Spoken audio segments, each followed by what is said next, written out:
Welcome to the Spirits Operator podcast. I'm your host, Mary B. Here we navigate the ethereal currents between the mystical and the mundane. Join us as we embark on a journey to unravel the mysteries of healing, metaphysics, and the extraordinary, guiding you through a realm where spirituality meets everyday life. Get ready to explore the unseen forces that shape our world and discover how to harness their power for personal growth and transformation. Welcome aboard, fellow travelers, as we embark on this captivating adventure together. Welcome to another episode of the Spirits Operator podcast. I'm your host, Mary B., and we're in our exciting season called The Many Waves of Healing. Today, we have an extraordinary guest, Marie Cruz. With over 15 years of experience coaching personal and professional development, Marie has dedicated her life to helping others create their best lives through her unique journaling process, the Nautilus Way, Write Your Way to Your Best Life. Marie hosts private and semi-private workshops, as well as full-length beach retreats at her beautiful oceanfront property in Navarre Beach, Florida. She also brings her transformative workshops to corporate retreat locations and offices, helping participants process grief, trauma, and limiting beliefs while gaining clarity and confidence. In addition to her coaching work, Marie is a best-selling author. Her novel, Even When She Rose, has inspired many with its themes of resilience and personal growth. Welcome to the podcast, Marie. We're excited to talk to you today. Thank you. I'm so excited to be here. So, Marie, I want to start with this because I want people to kind of feel into what you're all about. And the best way to do that, I think, is to start with a testimonial from someone who's worked with you, who's benefited from your program. So I have a testimonial from Julie, who attended your December 2023 retreat. And this is her words. So she says, 2 days after the retreat, I was asked by a coworker how it went. I told him, it was wonderful. He said I looked different, happier, and relaxed. How's that for a great endorsement of the Relax, Renew, and Rejuvenate retreat? So today on my way to work, I was thinking about our weekend together and had a huge wave of gratitude wash over me. Such happiness and gratitude. I'm so grateful for Marie. The love, knowledge, and writing she has taught us this weekend has been life-changing for me. I feel like I've reconnected with myself, and now I have a writing tool that I can use every day. And I was not a writer before, except for the corporate world, and I never kept a journal. New insight that has changed my mind. So, Marie, this is really powerful, very impactful. And can you tell us a little bit more about your writing program, the Nautilus Way, starting with where you got the name? Well, so here's the thing. I have always felt very connected with myself, with God, the universe, at the beach. So I think it was just a natural progression when I was creating my writing program to pick something that reflected, and it happened to be, I saw the chambered nautilus shell and read up on it, and it was perfect. It drew my attention visually first, but then when I read about what it represented, so it's all about, if you look inside of the chambered nautilus, it's got what's called the Fibonacci pattern. And that's kind of fun to go look up if you're interested. But one of the things that the chamber nautilus represents is the spiral of growth and expansion and renewal. And, it's really all about returning to the truth, and that our truth, that our healing and returning to our truth is not linear. Yeah. So it was something, it just stuck out, and, here we are. Oh, I love that. It's all throughout nature and that pattern. And that just tells you that your natural way is that, that pattern. Absolutely. Right. I found so much freedom in really identifying or accepting the belief that my healing, or I don't even call it healing because I don't believe we're broken, but that my our journey, our path that we're all on is not linear, because I used to think we'd just get better and better and better. And it's kind of like, if you think about that spiral, you're spiraling, and sometimes you slide back down. And then True. you go up, but it's not like linear. Okay, I got it the first time. So anyhow, that's why I wanted that specific shell to represent the work that I'm doing with other people in this world. So tell me about that other work, the work that you do, the writing program itself. Um, so the kind of the history, a quick history of where it came about. I began running women's retreats about 6 years ago, and I had developed over time the this process through different modalities. I had found writing again. I've always wanted to be a writer. I've always been a writer, like in journals and that kind of stuff. But Uh-huh. I had created a process without really knowing it, of becoming my own best friend, of being the person in my life that I was waiting for, and I didn't even realize. So anyhow, we're at these retreats, and I wanted to bring this to my attendees. And Yeah. what happened was I would have them do a writing, and they would love it and all, but there wasn't a practice to follow. There it was just like, oh, on scene we did a writing, and then they would go home, and it wasn't sticking. So probably a Gotcha. third retreat, I just realize like something's not sticking. They're not really getting the value out of the idea that we can heal ourselves through our own daily practice. Mm-hmm. Very much like my writing practice had become my meditation. I'm kind of one of those people, it's hard to quiet my mind. Not Yeah. that I don't think meditation's like the best, but anyhow, No, I so find that a lot of people struggle with that. Absolutely. right, because your mind's racing and all. Well, when you're engaging your another sensory, right? So you're engaging your hands and your Mm-hmm. mind to put words on paper. It's almost like it kept my mind busy enough that I wasn't all over when I'm writing. I'm not thinking about paying the electricity bill and, oh, and did I make that appointment? I'm engaged in more than one sensory.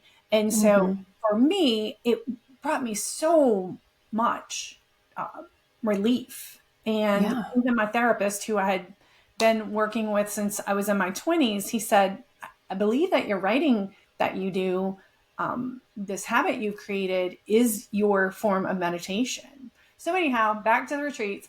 It wasn't sticking. So, I ended up having a mini retreat with only a couple of attendees, and sitting on a front porch of this cabin that we were at.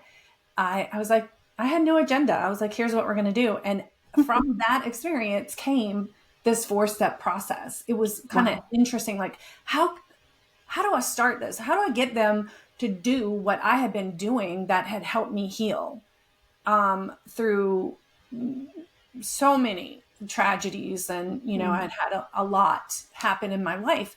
And so it was kind of, those miracles happen, or something happened and you go like, where'd that come from? Like, I Yes. wasn't intending for that to happen, it just showed up. It gives me chills to even think about it. Like honestly, it's one of those things that's like this is definitely something that's been led, spiritually in my way, in my thought process. It was brought to your attention so that you can share this with people and help people. So what a beautiful gift. Yeah, I mean, that day on that porch, when my intention was to share this process with Yeah. them, I really wasn't, I didn't think, oh, let me create a 4-step. It was just them, and all I wanted to do was transfer this experience, this way of doing this journal, and I truly didn't know it was going to happen that day. So it's It's kind so of one of those natural. divine things that I still look back and go, whoa, and That's just cool. grateful, I think, today that I was open and that Mm-hmm. I saw the signs as I was doing it. And they were Absolutely. so receptive. And at the end of that, both of them were like, this, I didn't get this before. I didn't understand how simple it could be, because they didn't have steps. It was just like, throw it out on the paper and then what? Right. So that's how it all got started. That's And that was cool. probably about 4 years ago. That's cool. So now, what? Now we've got our participants that who go to your retreats. Mhm. What can they expect from the retreats at the Navarre Beach, retreat place? So here's the thing. What I do is when somebody signs up to come to attend a retreat, they're going to get my online program, which outlines, explains in great detail with practice and this for my Nautilus Way process. Like Mm-hmm. they're going to get that as part of their retreat package. So prior to coming to the retreat, they're going to have a very good working knowledge because when we're at the retreat, I don't want to use 4 or 5 hours teaching the process. I want Mm-hmm. to immerse them in the practice of it because what we know is if we can build a little confidence, or I guess the word might be efficacy with this new process, then they'll be more likely to engage after the retreat. My idea is not to have the what they call the hot tub experience. You're immersed in it and then you go home and everything's the way it was. I want Right. people to leave with a good foundation of I can do this and it can truly help me process and rewire in my own time, in my own space, in the comfort of my home. So, Yeah, and then they can go so back to it too to refresh themselves on if they got a little bit lost or something. Hopefully not, sure. but Well, and you know. actually, part of the process, and I teach this both at the retreats, and I work with individuals that never attend a retreat. They purchase my online program, and they work with me one on one or in small groups on Zoom. But Mm-hmm. part of the thing is, I tell them as we do the process at the retreat or in the beginning of their learning curve, we'll call it. They're giving themselves, they're creating a gift on the paper every time they do the process. So they have this way that I teach them to write back to themselves or write from what I call their person. And they end up with this gift that they don't even have to write every day. They could just read what they've created. Oh, Right. And the thing I liken it to is back, when my husband and I were dating and all, he'd give me all these, a card for my birthday or Valentine, whatever, yeah. and our anniversary, whatever. And at some point, I could pull the card out and reread how he felt. And so without him having to give me a new one. And that's a whole, swirl. Right. But the Well, no, idea is the it same. applies. Right. And the idea is the same, that when they create these writings, they are creating a piece of work, a tool that they can simply go and read and Yeah, help them get realigned with their highest self or get out of under a hole. Or, we often practice what we practice most in our life. And so if we hmm, practice self-condemnation the most, this tool, they can just read it and remember like who they are, like their absolutely. power and their strength and their ability to continue this spiral of growth and expansion. That's so cool. That's so cool. Now, I know that you do the retreats. You also bring your work to workshops and corporate settings. How do these environments benefit from your coaching, and what specific outcomes have you observed through that? So, um, So I just did one in April, and it was a small retreat. It was a business like co-op, or it's I forget the name of what they called themselves, but I went on scene. They had a lake house, and there were 4 participants, and they did not have a workshop. Is a little different. They're not getting access to the online program. I have some other activities, and the purpose of a workshop would be just a little taste of how this could impact them. So I have different activities. Some we do at the retreats, but my idea is a lot of people's block is that I'm not a good writer. Like I Hmm. wrote a novel, but not everybody's a writer like that by talent or whatever. And I always say, like, you don't have to be a writer. You just have to know how to write and be willing to write and be willing to follow the steps. So Yeah. what happens is it would be like anything new. Our brain goes, oh, I'm not good at that. I'm not good at that. That journaling couldn't possibly help me because I'm not good at writing. And what the design of the workshop is twofold. It's to give them a sense of ease about starting. Just like if you just start, you realize, oh, this is what happens mostly is people go, oh, that was much easier than I thought. I was so worried about what this was going to be like. And then the second thing is for people to get a taste of the work I do. So when they do a writing, I teach the process, they do a writing, and then they read it. And that's usually really scary for people. But when you bring people together and everyone has agreed to do the process and to become vulnerable with one another, and it doesn't mean you're in a pile of tears. You're just sharing your innermost, thoughts or fears or whatever. What happens is I want them at the workshop to get a taste of this. I'll call it gifting. It's taken me a long time, especially as a woman, to own that this is a gifting. When they Yeah. read, I, from experience, and also I think from just divine leading, I'm able to ask these questions of their writing to help them go a little deeper. And we start to identify, like, oh, you have a belief that is holding you back. Because a lot of times people are coming to this work because they're not getting out of life what they want. Mm-hmm. you know? Um, and so the idea of the workshop would be for people to engage in the writing process in a very safe environment and get a taste of what I do and the interaction and the feedback. And just, I always say, you're not going to go to a workshop or a retreat and be healed. You're going to move the needle. And Right. what's super cool about all of this work, any of this work, not just my writing process, is that when we heal one piece, when we return to our truth, when we uncover a belief and we start to rewire it, it crosses all of the things in our life that, like how could I say it? Like, you don't have to write about every single topic and trauma and everything you've ever been through.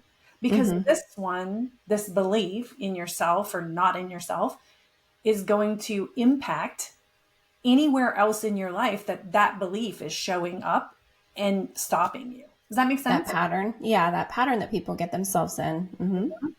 So often I think people think, oh, I have to go all the way back and I have to uncover every single thing that ever happened to me that's impacted my life. And I say, that's not true. It's the big tickets, it's the big things that show up. A lot of people have already done a lot of the work. And now Mm-hmm. they're just looking like, okay, right now in my marriage or in my parenting or in my, you know, coming to terms and acceptance with grief of loss, or, right now something has got me kind of in a hold, and I don't know what it is, like, and it may not be a childhood issue. Right. It may be just like, for instance, this last workshop, there was a man there who he read, and as he's reading, I can pick up, like, there were 5 different things that indicated to me that he was really struggling with a scarcity mentality. And I said, one of my questions to him was, have you read anything about scarcity mentality? And he was wealthy. It wasn't that he didn't have money. It was that his mentality was scarce. And when we are in scarcity, obviously, we don't find the abundance that we're looking for, whether that's emotional abundance or financial abundance or whatever. Right. So I could kind of go on a squirrel. So just keep bringing me back, and I'm obviously pretty passionate about all of it. Yeah, no, it's great. I mean, you're helping a lot of people, and when it comes to like the corporate setting, because I want to circle back to that, you've connected with these people that are in the corporate setting.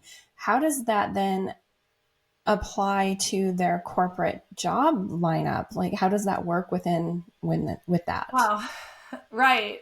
So what I have witnessed is that everything we want, we in business, and I've been an entrepreneur for 12 years, but even in the corporate world, everything that we want next, the raise, the promotion, just whatever it is that we're seeking. Sometimes we don't know what we're seeking. It is almost always, I would go out on a limb and say it's always the next, we have to grow into the next level of what we're looking for. And so a lot of times I think, especially in the corporate and business world, and we get fixated on skills, very left brain things, right? Skills, um, whatever those very concrete things are, Mm-hmm. when it is my belief and experience that what's generally holding people back is is their limiting beliefs. Whether they Yes. believe that they're not going to get promoted because of, could be a number of reasons, Mm-hmm. whether they believe that they're not as capable of some as someone else, whether they believe, I don't know, the boss or the person making the decisions doesn't like them, whatever, you know, um, I I believe we're the creator of our experience. So if we're not getting what we want, there's a belief that's in between what you want Yeah. and what and where you're at. And so I think, no, I know that a lot of people are looking for, and myself, I've gone through this myself, like what do I, how do I need to grow, what do I need to see, blah blah blah. And the truth is, it's what's holding me back is some belief that is then trickling down, because our Right. thoughts and beliefs create our emotions create the behaviors, and then the behaviors create the outcomes. So if the outcome isn't happening, Jack Canfield, has E plus R equals O, and that's, events plus reaction equals outcome. And so when we look at like what's our outcome right now, it all starts with thoughts and beliefs. And so Yes. I think Yes. so to go back to your original question, I think in the corporate world, um, people by and large, and I might be speaking out of turn, I don't know, do not realize that the answer to their business goals or their corporate goals or their financial goals often, most often, lies in their beliefs that they keep practicing. I can totally see that. Yeah. Absolutely. So that to me would be the benefit of corporate world engaging with what I do, the work that I do. Do I think there's other ways to it? Of course. I think there's 80 ways to everything we want.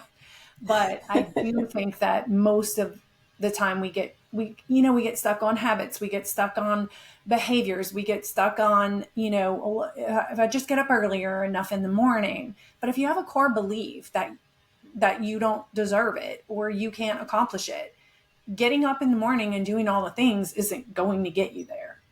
Yeah. And I You're know right. because I this man who's been an entrepreneur himself for years and years, he was like, I had no idea that I had a scarcity mindset. It was kind of, so I just, What an epiphany. well, right. And I've yet to follow up with him, but because I just had this in April, but I will, find out like what happened after, what did you do? Like, what did you read? I do believe we can start to shift our mindset Mm-hmm. through a number of ways. So yeah, I think the corporate world is missing a component, and that component is uncovering whatever is holding you back. But I think it's in your mind, Yeah.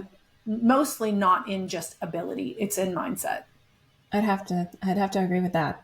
Mm-hmm. Now, let's talk about mindset. So, drawing from your own personal challenges, how did those experiences, how have they shaped the way that you've guided and support others in their own journeys? Um, wow. I know, So right? that's hard because I could go all the way back to when I was 6 and my parents got divorced, which I won't.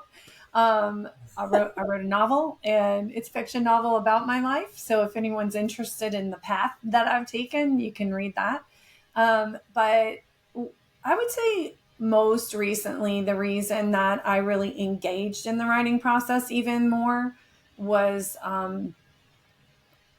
so I would, let's go back to maybe 2015. My daughter went to college and she recommended this book to me. She gave me a book for Christmas, and it was called The Artist Way by Julia Cameron.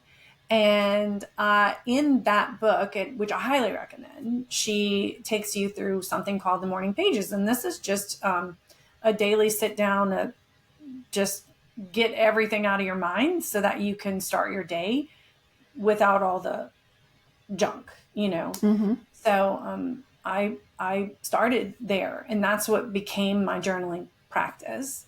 But if we go all the way back to when I was in my 20s, I was married to an addict, and it set me on a path of healing and growth. And I Yeah. learned a lot of tools and a lot of you know, personal development. Just let's just call them tools. And so what happened arbitrarily, or I guess by accident, was as I'm doing these daily pages every morning, 3 pages, I start to really incorporate some of these tools. And so anyhow, I began this process and I practiced it and practiced it and practiced it. And again, there was no steps because Right. I'm just doing what I do and what's coming fairly naturally to me. So at some point in that process, I began to, she gives you so many exercises and all. It was super cool what I uncovered. But so now we're in 2000. You know, I think I started the journaling in 2014 because now we're in 2016 and I lose my mother tragically, Mm. unexpectedly. She was 64 and I was 42 at the time. And my journaling that I had been practicing was my saving grace through all of it. For the first time, Yeah. I've always really struggled with anxiety, but never with depression, and I could feel that pull, you know, because when you lose someone extremely unexpectedly, like I did, and tragically too, there was some PTSD, and I won't get into that, but it it really rocks your world of the impermanence of this life. For Yeah. me, that's what it did. And so, you know, my mother and I were fine together, but we weren't besties. You know, it wasn't like we talked every day, but it was still like someone I loved immensely was just gone one Yeah. day. And so my writing became my daily just salve. Like I wrote everything I felt, and I wrote letters to her and I wrote letters from her. And I allowed my writing to really move me through this unbelievable grief. And Wow. that was kind of when I started to discover, like, wow, there's something to this that's profound and huge, Yeah. this writing process or practice. So, and at this point, it become a habit. Like I get up, Yeah. I drink my water, I make my coffee, and I go sit down to do my 3 pages, like, you know, for a few years at this point. And then in late 2017, I lost my 22-year-old son. He Oh, decided to leave this earth, and I didn't write for a while. Like, I think I was terrified to write because, you know, my nightmare was upon me, and I didn't want to engage in those deeper, horrid feelings, yeah. and I was really scared to just go in there. Like if I go in, I'm not going to come out. Like fear, like Yeah. huge fear of allowing whatever was here. And I was, you know, years and years and years of therapy. I knew mindset stuff. I knew how to take care of myself, but I didn't write for a while. Probably I'm going to say 3 weeks to a month, which was a part of me that was also missing, this writing practice that I had developed. And Yes. so, but when I finally did get back to my writing, um, and to be honest, I don't remember a lot of that whole time frame, probably those That two makes sense. years. Um, but when I did get back to writing, what was super cool was that it was the safest space that I had. It was my own space, and I could Yeah. say all the things, good, bad, and ugly, you know, the Yes. things that mothers who lose children don't tell other people, the things you're ashamed of, the things you're embarrassed about, which I didn't even realize how embarrassed I was, which is a different podcast altogether. But Yeah. what happened was I found myself, there was a quote I heard years and years ago, that you will find yourselves on the pages of a journal. And I don't know who quoted that, and maybe I made it up, but I don't know. I'm pretty sure I didn't, but I've Googled it and not found it. But what I did was I reconnected with my inner knowing and strength. And then I Yes. was able to actually connect with my son on the paper, which was kind of bizarre, you know? Oh, tell us a little bit about that. That's interesting. Yeah, I I'm gonna say, and this is gonna sound a little woo woo, but I'm gonna say I know I channeled a letter from him, and I maintain I was hearing from him anyway, and I'm not that girl. Like I'm not the girl who would have been like, oh, no communication with outside of the earthly realm. But when you Yeah. lose a child, you get pretty desperate, and I thought it was crazy at first. Um, but so I was hearing from him, whichever way we could explain that. Again, another podcast. Mm-hmm. um, but on the paper, I was able one day to let it flow. And I believe I channeled a letter from him. Sorry, my chair keeps slipping down. So I channeled this, I got this letter from him. And it was I have no doubt you did. it was shocking. And I think people, myself included, before these experiences would have been like, that's some bullshit, like, this woman's just desperate. But I'm going to tell you what I Mm, got. I wouldn't have wrote. It wasn't yeah. what I wanted to hear. Like, if I would have choreographed a letter from my child, it would have said very different things. Right. So that experience alone was like pretty okay. If I am here and I, in this darkest hour, darkest night of my soul, right?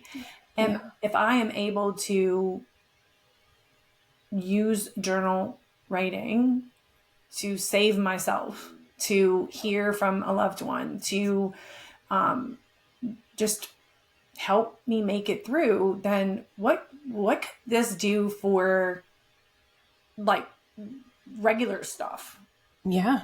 you No kidding. know? And so, and then that was in late 2017. And I believe, no, I know that next, that small retreat that I had where the writing process came out was in like Mm-hmm. 2020.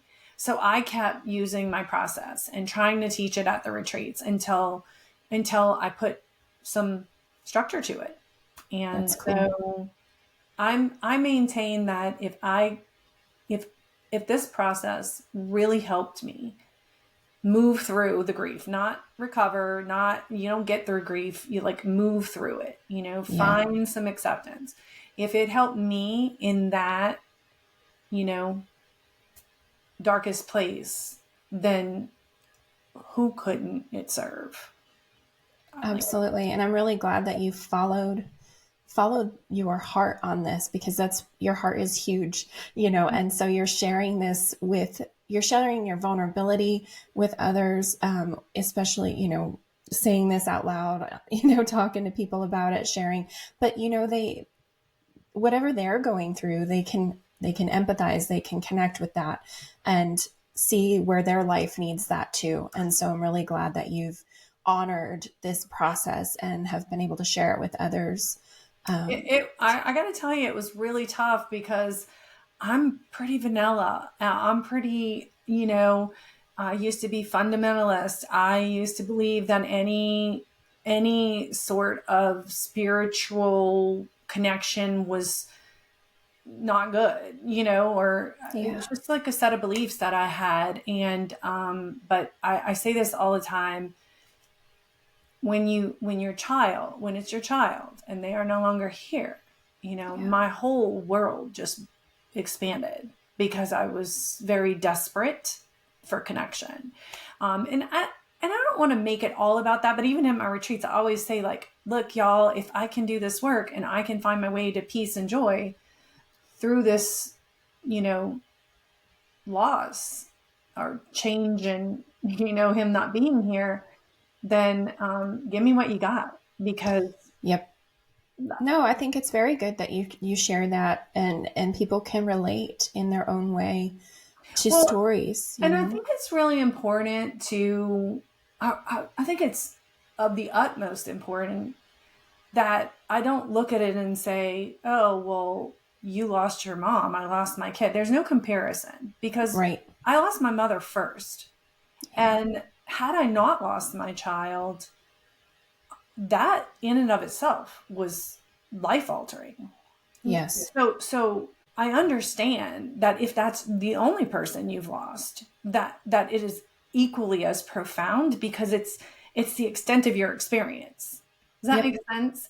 And Whatever it is so that changes you, that's or right. So creates that crack in the egg. that's right. So I've been able to hold space and not be like, oh, get over yourself. I lost my kid. You lost your mom. Like, I know that Yeah, how losing my mother had impacted me. And absolutely. it was huge. And so even if we're not talking about loss, right? We may be talking about trauma, which Hmm. brings grief. Like, so childhood, everything, all trauma, all loss brings grief. And so Yes. I think it could span all of it. And I don't believe in comparing. Often when someone says to me, I can't imagine, now I can, with my whole heart, say, I'm so happy for you that you can't imagine what I've been through. But you've lost a spouse, or you've lost a parent, or you've lost a cousin, or you've lost, I have friends whose boyfriends committed suicide in their 20s. I mean, these are all significant, our human brains aren't really prepared to process death. Right. They're just not. Not in this current society as well. For So I sure. mean, bringing in that healing that you're doing Sure. is helping on a whole. Even loss of a relationship is grief as well, like 100%. divorce and things like that. So, whatever it is you're going through, I can see how this would benefit a person. So I'm really glad that you're doing that. Yeah, I would Now, say that the thing that I hope, I was about to use that word. The thing that I, I believe the work I do gives people the most is just hope. Hope that they can move forward in their business, hope that they can move forward in their grief, their loss, mhm, hope that they can find peace and joy again. Like, hope, because a lot of times our society is like, oh, you went through that, you're effed forever. Like, right. you're not, and they do say We're going you're to leave you never going to alone be now. okay. And I'm like, I disagree. I am okay. Yeah, I'm never going to be the same. You cannot have profound loss and remain the same. right, Well, you can. If you stay stuck in it and you never move forward, you will stay stuck and you will remain the same. But now you're not really the same, right? Because now you're the right. person who lost someone who's denying it or not moving through it, and that in and of itself makes you different. And so Absolutely, it does. I don't think there's anything insurmountable in the process of, healing. Right. So, Oh, that's a good way to look at it. yeah. Now, I want to circle into you talked about the book that you wrote, the novel. Hmm. So tell us about your best-selling novel, Even When, and then we have dot dot dot. She Rose. So, let's see. Okay. So for years, I had wanted to write a novel back all the way. And even in the intro in my book, I talk a little bit, I'm pretty sure it's in the intro, or the letter to the author. I talk a little bit about when I was a teenager, I began to write a fiction novel about my life. I don't know why. Hmm. And it wasn't until 35 years later that I was really called again to bring it to fruition. But when my mother was still alive, there's some hard truths in the book that I didn't want to hurt her. Like, I needed to speak the truth, and I knew that the truth could hurt her. And I Yeah. didn't want to, because she was a truly loving human being. And that's a whole her story, which a lot of it is also in the novel. So anyway, I kept ruminating, like, I'm going to write this book, I'm going to write this book, but she was alive and I didn't want to hurt her. So when she passed, in early 2016, I was like, I'm going to write this book. And then the grief and some touch of depression started to take over, and it took me a long time, like at least a year to 15 months to really feel like myself again. And so writing a book wasn't even on the table. Like, I was just Right. like, whatever. And then it was only 20 months after I lost my mom that my son left us. And I knew I had really understood after I lost my mom, like, I'm a creator and I need to be creative. So I created this little company called Crafts and Cocktails, and I would teach people how to make door hangers for their door. And I had a sewing class because I'm a seamstress. And so I was doing all these things. Like, I have to be building something. I have to be creating something, because that's what brings me up out of, grief and Yes. sadness and depression. It's not avoidance. It's creating serotonin, all those things. And so I'd done that. So after my son passed, it was something in me. And, I had inherited a little bit of money from my mom. And I decided it was a good use. So I hired a book coach. And now I couldn't really hurt my mom, and decided my story needed to be told. I didn't know that if I would ever publish. I just knew that it was in me and I needed it to come out. So I hired a book coach, and it took me almost 4 years. We also had some subsequent huge losses in our life after my son, like back to back. And so it was just like me getting hit back down. But I started the process, and in August of 2022, I published my novel. So, Wow, that's inspiring. I love it. No matter how long it took you, I think this is inspiring for people to realize, if they have a book on their heart that needs to come out, a right, story they want to tell in whatever form they right. do it, It's not get. something that I'm going to move into, but like I'm not going to focus on it. But I have a client right now that I am helping her write her story. We don't know if it's going to be a novel or not, but helping her write it. And as we're writing it, because it's her story and her pain and her grief, I'm also using my writing process to help her move through and rewire the beliefs that are keeping her stuck. So Wow. that's an interesting client contract that I have going on right now that I wasn't looking for. It just kind of showed up on my desk, and I was like, I can do this, Yes. and we'll see how it goes. I don't know, That sounds interesting. I think, it's for her, I'm sure it's going to be very helpful. No matter what comes out of that, it's going to be right. very helpful. And it's cool that you're able to help her walk along that journey. So Well, that's why she now, wanted to work with me. She just showed up at my retreat in March last year, and it was so profound for her. She's like, I need you with me, because going back and writing this I know it's going to trigger me. I know, blah, blah, blah, and I want to process it. And also because I had written a book. But I would say that if I had known how hard it was going to be going in, I probably wouldn't have done it, but it was my higher self calling me for healing. I'd yeah, never really gone back and looked at the 17 years I was with my first husband, and like looked at it. And what I got from writing that novel was validation yeah, for what I had done, because as moms, I think most moms feel like they just screwed it up all up one side down the other.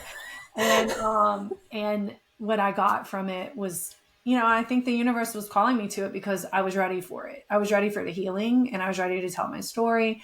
And I got a lot of validation out of seeing what I had actually come through, which was yeah, insane. yeah, like an observer in a way, right? Very much so. I was also some lots of grief. Like, it was very sad, it was very hard, but then a lot of it was really great because I was writing scenes with my son, and, so brutal and beautiful at the same time. Yes. Yes. So I'm a fan of people who really feel like they're being called to tell their story, to just go make it happen, because I think the healing within the process is unparalleled to any other healing that we can do for ourselves. Yeah. Yeah. To tell our story and allow the validation to come through it. No, that's great. Well, I'm really excited about this process for many people. I can feel it's coming. There's going to be many more people that are touched by your gifts that you're helping them uncover, and the gift to themselves. So now, Marie, can you please tell our listeners about any upcoming retreats or workshops that you're hosting, and how they can find these details and sign up for all these opportunities? Yeah, so we have a retreat. I have a few spots left, July 17th through the 21st. And sometimes people can't get off for the whole thing, but they can come in instead of the Wednesday night. They can come in on Thursday. So we're setting it up to where they, you can either come the 4 nights or 3 nights. Mm-hmm. That all of my information can be found on my website, which is, we are in the process of revamping, and so it's Marie Cruz, just my first and last name.com, and there is a retreats tab at the top, or button, or whatever we're calling it, and so that information, you can sign up for the retreat on there. And then the workshops and my one-on-one packages are being developed right now. That is going to be a as needed basis. I do free consultations, even for the retreat. If someone went on there and they wanted to look into the retreat and they really wanted to meet me or have a conversation with me before they sign up, I'm open to that. But the workshops and my one-on-ones or small group work that I do is definitely consultation based, because I want to make Mm-hmm. sure we're a good fit. Right. I want to make sure what someone's looking for is a gift that I have to give, and not, if it's got to be a win-win. It's Yes. got to be a Yes. win-win. And sometimes, if somebody came to me from the corporate world and all they really wanted to know is, well, Marie, how did you build a 6-figure business with no college education?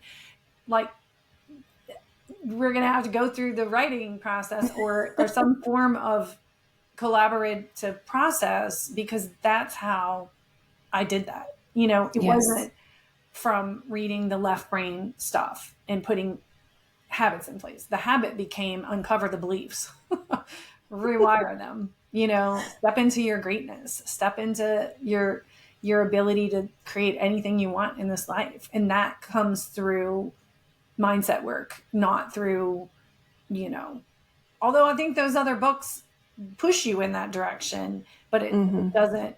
Yeah. So Well, yeah, thank so they you. can find me on my website. Also, I'm on Facebook. If you just search me, my profile is public. I have, albums. My middle name, my maiden name is Yuri, Eure. So if you type in Marie, Eure, Cruz, Crews on Facebook, I have a lot of albums that show more pictures of the retreat, the house we built, our beach house that we built, that kind of thing. And then also on there, the links to my book, which isn't on my website yet. And I do like to tell people, if you really want a book and you want a signed copy, if you just send me a message, Yeah. I can mail one out. You can get it on Amazon, but I have a bunch. So That's awesome. yeah. That's awesome. Well, thank you so much, Marie. And I think that this is going to open up some opportunities for people in themselves. So thank you for sharing your journey with your writing process, and how that's changed your life. And really excited for what's coming next for you. I am too. Oh, I didn't mention, we don't have it on the books yet, but it was looking like we'll probably do a spiritual metaphysical retreat that's geared mostly around that. And and have different facilitators there, you being one of them. I'm looking at late October to actually just maybe change things up a little and do Yeah. something like that. So the perfect person for something like for that retreat is going to be someone who is pretty interested in expansion and what are these other things that I haven't dabbled in that I don't know about yet that could connect me to a loved one through mediumship or through using the writing process for that. So we'll have some Mm-hmm. activities for that to actually move people toward that. And I feel like we're in a time right now that people are just more expansive and wanting to expand. So I have to agree. that I didn't mention, and again, and I don't have any workshops on the books, but those will be posted as soon as we put them, and where they're going to be, and that kind of stuff. And I'm also open to holding a virtual workshop for anyone who's interested. Okay. Well, that's great. Thank you so much for that. Appreciate it. And thank you listeners for tuning in today. And you can follow Marie on Facebook and through her website. And appreciate you. And until next time, see you later. Thank you so much for having me.